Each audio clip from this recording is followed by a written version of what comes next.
Good morning, ladies and gentlemen, and welcome to the Ince Group PLC Annual General Meeting proceedings. Throughout this meeting, attendees will be in listen-only mode. Questions can be submitted via the Q&A tab situated on the right-hand corner of the screen. Simply type in your question and press send. The board will address questions prior to the proceedings. The company may not be in a position to answer every question it receives during the meeting itself. However, the company will review all questions submitted today and publish responses where it is appropriate to do so. I'd also like to remind you that this meeting is being recorded. I'd now like to hand you over to David First, the Non-Executive Chairman of the Ince Group PLC. Good morning. Good morning, everybody. Thank you for the introduction. Yes, I am David First, Chairman of the Ince Group PLC, and I'd like to welcome you to the 2021 Annual General Meeting of the company. I'm delighted we're able to hold this meeting an open forum for those who are able and wish to attend in person.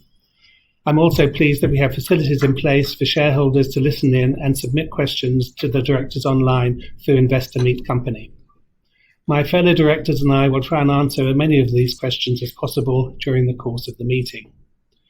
Before turning to the formal part of the meeting, I would just like to mention a few housekeeping points for those attending the meeting in person. Firstly, can you please make sure that your phones are off or switched into the silent mode? And secondly, the directors would be delighted if you could join them for refreshments following the conclusion of the meeting. I would now like to introduce those directors present today as follows. Myself, David First, I am the chairman of the group, and I also chair the audit committee and sit on the remuneration and nominations committee.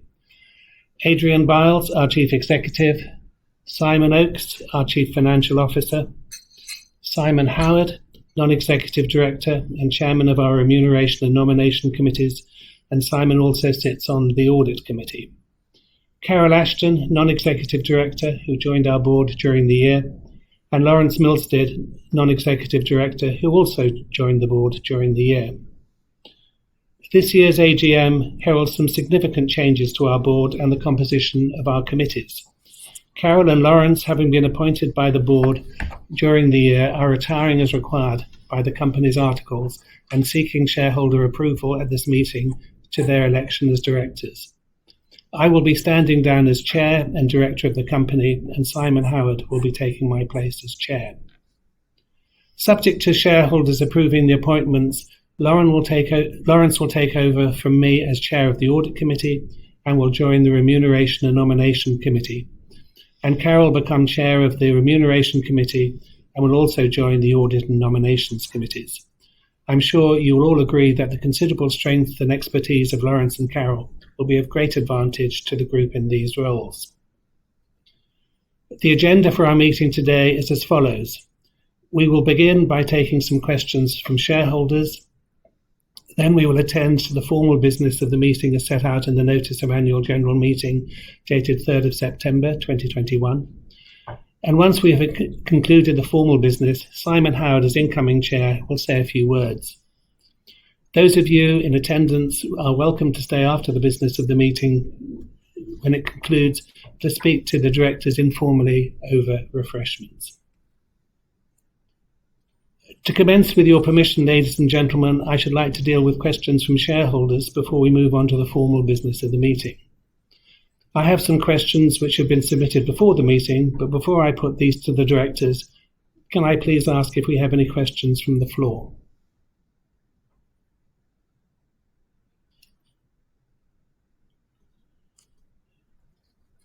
In the absence of any questions from the floor, I will now read out the questions submitted prior to the meeting and invite one of my fellow directors to provide an answer.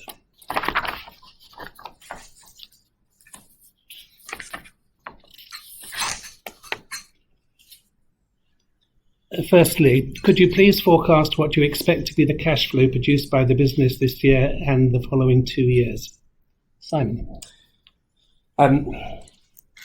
For anyone wishing to look at the forecast expected performance of the business, guidance is available from both our broker Arden and from the Capital Access Group and from Pamela Gordon. And you can find those publicly available forecasts which contain our views of cash flow for the next few years online. The working capital position of the business seems to be a key risk, with current liabilities far exceeding current assets. Can you outline whether the company has the cash flow to meet its obligations and that further debt or equity raising will not be needed? We're forecasting to stay within our current financing facilities and not to require further debt or equity raising. Assuming no further acquisitions were to take place, at what point does the deferred consideration disappear from the balance sheet? The majority of the deferred consideration will be paid down over the next 18 months, and you can see further statements on this in the year-end presentations Adrian Biles and I gave back in July. And a similar question, can you please outline your plans, including a timeline on the repayment of your debt, and how much of a priority is that for the company currently? The debt is a 3-year facility, as disclosed in the accounts, maturing in March 2024, and there are scheduled capital repayments to take us up to that point, which we forecast. Next one for you, Adrian. Can you please give more detail on your acquisition strategy? Specifically, what size of acquisition are you looking for? Previous reports have mentioned 10 million revenue as your ideal. Has this changed? Secondly, how would you plan to pay for them? Internally generated cash flow or more borrowing share issues? And thirdly, what is the return on capital invested you would look to achieve from an acquisition? And how would you view the performance of the Ince acquisition against this target? Thanks very much. Yes, I think in terms of the size of acquisition, which we're looking for, £10 million of revenue is an ideal size. We're looking at possibilities below and above that. None of these has crystallised into an opportunity as yet, but if anything changes, obviously we'll inform the market. In terms of how we would pay to them, that would be from internally generated cash flow. We have no intention of borrowing more money or issuing more shares at present. In terms of the return on capital invested, Simon? We tend to look at the each case is a different case. If you look at an individual case, we tend to look for the businesses to pay back over a period of 18 months to 2 years on their initial investment. In terms of the performance of the Ince acquisition against the target of capital invested, I would have to say that it's been a very good investment. Okay, the next question for Simon. Why has the decision been made to pay a dividend versus the other ways in which to allocate that capital, either through debt reduction or share buybacks? The answer is that it hasn't. All options remain on the table. As we stated in the year-end accounts and the annual accounts, we're still reviewing the position. We plan to share more details in early December with our half-year results. Then a question for Simon Howard. Does the company plan to outline future executive bonus structures and targets within the annual report? And how will those targets be aligned with executive behaviour to create long-term value for shareholders, i.e. return on capital, return on equity, etc.? Okay, so I think the first point to make is that as of today, we have a new remuneration committee and a new chair, as David, you highlighted earlier. What we have is we have an absolute commitment to transparency. And I think that I would make a distinction between the executives more generally and the CEO. The executives more generally and partners, we will be reviewing what the LTIPs there are. Most specifically because to some extent in the course of the past 4 years, there have been different levels of LTIP offered. As far as the CEO is concerned, I'm aware that there have been various comments about Adrian's remuneration. And I would emphasise that there's a three-legged stool there that is absolutely in line with shareholder interests. The first is that he receives a small salary for being CEO of the holding company. The second leg of the stool is that he has a profit share from the principal LLP, which means he has a performance related. And thirdly, there's a bonus. And in this past year, the bonus was based on some very short-term incentives linked to share price. As far as linking particularly Adrian's remuneration to the interests of shareholders, taken that he represents and speaks for in excess of 20%, and that he is himself invested at every fundraising round, I would argue he has all of the LTIP long-term incentives that there is. But what we as a remuneration committee need to do is to see whether that can be refined. But I would emphasize that I see a CEO here who is heavily invested in the company, and that we therefore need to look more creatively if we are to add incentives over and above those incentives which already exist by the nature of his considerable shareholding and investment. Thank you, Simon. No further questions have come up on the screen while we've been talking, so that is the end of questions. So I'd now like to move on to the formal business. I can report that we have at least 2 shareholders present in person at the meeting, and therefore the meeting is quorate in accordance with the Articles of Association of the company.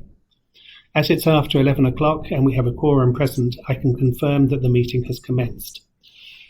The notice of the annual general meeting was posted to shareholders on the 3rd of September. Accordingly, the requisite note of the meeting has been given. I propose, therefore, with your consent, that the notice of the meeting should be taken as read. Is that agreed? Agreed. Thank you. The voting today will be conducted on a show of hands unless a poll is demanded. May I remind you that ordinary shareholders who are present here in person or by corporate representative are entitled to 1 vote on a show of hands. A proxy who is present and has been duly appointed by a shareholder entitled to vote also has 1 vote on a show of hands. If the proxy has been appointed by different shareholders to vote in different ways, the proxy will have 1 vote for and 1 vote against the resolution. The text of each resolution will be shown on the screen behind me, together with a breakdown of proxy votes we have received after each resolution is put to the vote. You have 3 options for each resolution. You can vote for the resolution, against the resolution, or you can withhold your vote. May I remind you that a vote withheld is not a vote in law and will not be counted in the calculation of the proportion of votes for and against the resolution. The results of the voting, including the proxy votes on each of the resolutions, will be announced through our regulatory information service and published on our website following this meeting. I will now proceed to propose the resolutions as set out in the notice. Resolutions 1 to 8 are proposed as ordinary resolutions and require a simple majority to be passed. Resolution 9 is proposed as a special resolution and requires a majority of 75% to be passed. Resolution 1, resolution to receive the company's report and financial statements for the year ended 31st of March 2021. The first resolution is to receive the company's reports and financial statements for the 12 months ended 31st of March 2021. I propose that the company's report and financial statements for the 12 months ended 31st March 2021 and the auditor's report thereon be received. Please raise your hands to vote. Those in favour? Those against? I technically have to vote against because I have proxies in both directions. I declare the resolution carried by the necessary majority. The second resolution is to approve the Director's remuneration report contained within the company's report and financial statements for the period ended 31st of March 2021 at page 36. I propose that the Director's remuneration report contained within the company's report and financial statements for the year ended 31st of March 2021 be approved. Please raise your hands to vote. Those in favour? Those against? I declare the resolution carried by the necessary majority. Resolution 3 relates to the election of Carol Ashton as a director. Carol is appointed to the board as a non-executive director in July this year. It is a recommendation of the UK Corporate Governance Code and a requirement of the company's Articles of Association that all directors should be subject to election at the first annual general meeting following their appointment. Accordingly, Carol Ashton retires at the annual general meeting, but is eligible to offer herself for election. A brief description of Carol's background and role is set out on page 33 of the 2021 report and accounts. The board is recommending that Carol Ashton be elected, and I propose that Carol Ashton be elected as a director. Please raise your hands to vote. Those in favour? Those against? I declare the resolution carried by the necessary majority. Resolution 4 relates to the election of Lawrence Milstead as a director. Lawrence was appointed to the board as a non-executive director in July this year. For the same reasons as for Carol Ashton, Lawrence Milstead retires at this annual general meeting, but is eligible to offer himself for election. A brief description of Lawrence's background and role is set out on page 33 of the 2021 report and accounts. The board is recommending that Lawrence Milstead be elected. I propose that Lawrence Milstead be elected as a director. Please raise your hand to vote. Those in favour? Those against? I declare the resolution carried by the necessary majority. Resolution 5 relates to the re-election of Adrian Biles, who in accordance with the company's Articles of Association is retiring by rotation and offering himself for re-election. A brief description of Adrian's background and the role is set out on page 32 of the 2021 report and accounts. The board is recommending that Adrian Biles be re-elected. I propose that Adrian Biles be re-elected as a director. Please raise your hand to vote. Those in favour? Those against? I declare the resolution carried by the necessary majority. Resolution 6 is to appoint Saffery Champness LLP as the company's auditor until the conclusion of the next annual general meeting, at which accounts are laid before the company. As explained in the notice of the meeting, Saffery Champness has agreed to be reappointed as the company's auditor at this meeting and to stand down when the board is ready to appoint a new firm of auditors. A public company is required to have an auditor appointed at each meeting at which its accounts are laid before the shareholders for their approval. At the date of the notice of this AGM, the board was not in a position to appoint new auditors in place of Saffery Champness, which is why the resolution is now before shareholders to appoint Safferys, notwithstanding the fact that it is the board's intention to appoint new auditors immediately following this meeting. I therefore propose that Saffery Champness LLP be appointed as the company's auditor. Please raise your hands to vote. Those in favour? And those against? I declare the resolution carried by the necessary majority. The statutory formality having been completed, I can report that BDO LLP has agreed to be appointed as the company's auditors with effect from the close of this meeting. We're very grateful for Saffery Champness and thank them for all the sound advice and service to the group over the last 8 years. Given the rapid expansion and diversification of the group, the board feels now is the right time to make a change, and BDO is a firm that we believe will be well positioned to help us on our journey, and particularly with our portfolio of international businesses. We very much look forward to working with BDO. Resolution 7 is to authorise the directors to agree the remuneration of the auditor. I propose that the directors be authorised to agree the remuneration of the auditor. Please raise your hand to vote. Those in favour? Those against? I declare the resolution carried by the necessary majority. Resolution 8 is to authorise the directors to allot shares in the company. Before the directors are able to allot shares, they must first be authorised by shareholders to do so. In keeping with market practice and the guidelines established by organisations representing institutional shareholders, the maximum number of shares that may be allotted under this authority is limited to 1/3 of the present issued share capital. This equates to 22,846,970 ordinary shares, or £228,469.70 in aggregated nominal value. Unless renewed, varied or revoked, this authority will expire at next year's annual general meeting or on the 28th of December 2022, whichever is earlier. A more detailed explanation of this resolution is set out in the notice of the meeting. I propose that the directors be authorised to allot shares in accordance with the terms set out in the resolution.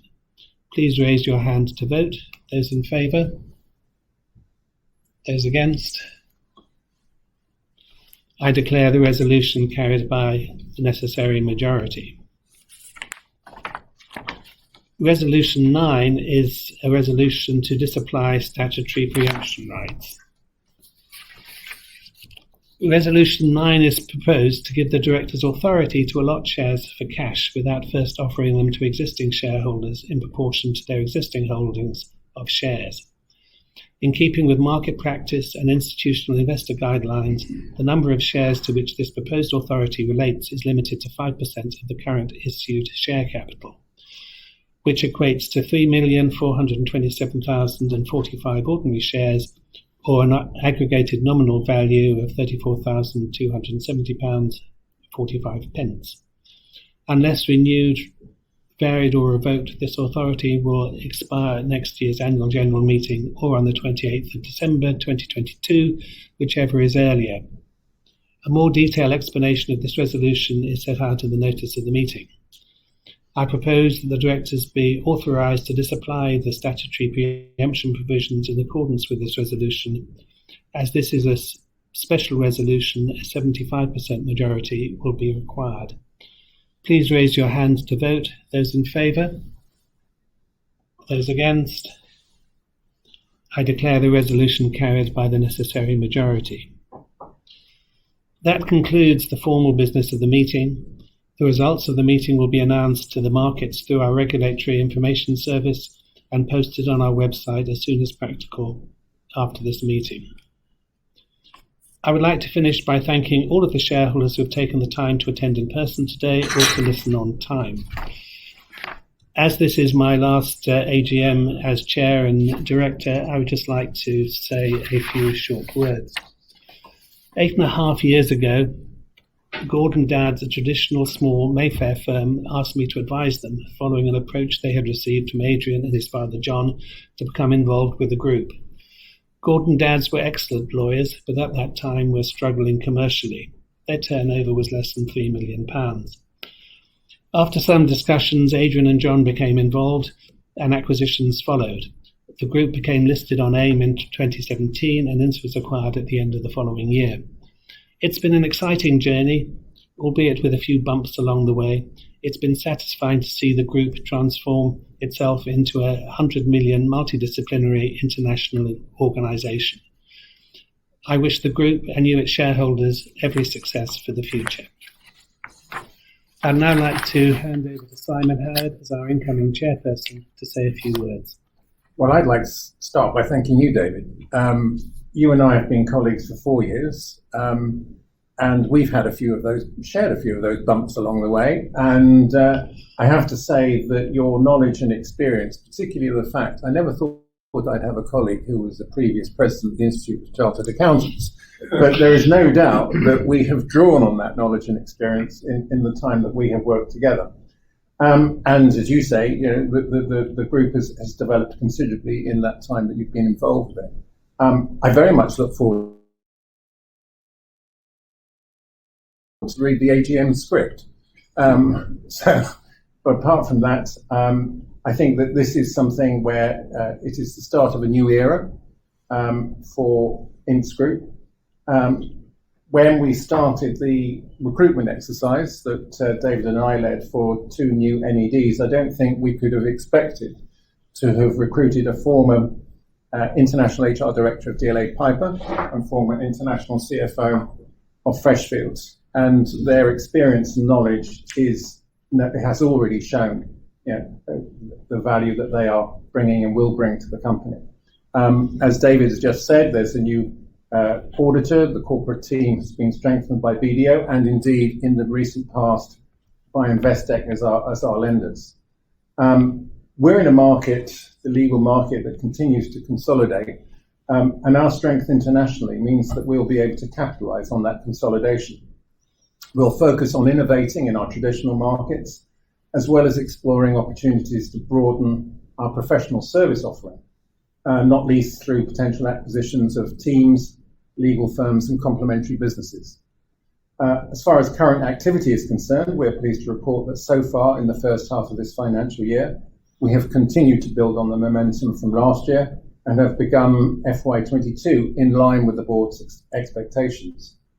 Activity in our international offices continues to grow, and in the UK, business levels and new instructions are increasing as we return to the office and as international travel restrictions ease. The recent and imminent easing of restrictions also position us well for a sustained increase in activity across the second half of the financial year. But make no mistake, the pandemic and its after effects mean that we will continue to face challenges in all our markets, but we passionately believe we're in the position of strength to tackle those challenges and continue the growth of Ince Group. Thank you, Simon. That concludes the meeting. Those who are present here are now invited to join the directors for some refreshments. Thank you very much. Thank you to the Ince Group PLC board for updating attendees today. Could I please ask attendees not to close the session, as you'll now be automatically redirected for the opportunity to provide your feedback in order that the management team can better understand your views and expectations. This will only take a few moments to complete, however, is greatly valued by the company. On behalf of the management team of the Ince Group PLC, we'd like to thank you for attending today's meeting. That now concludes today's session, and good morning to you all.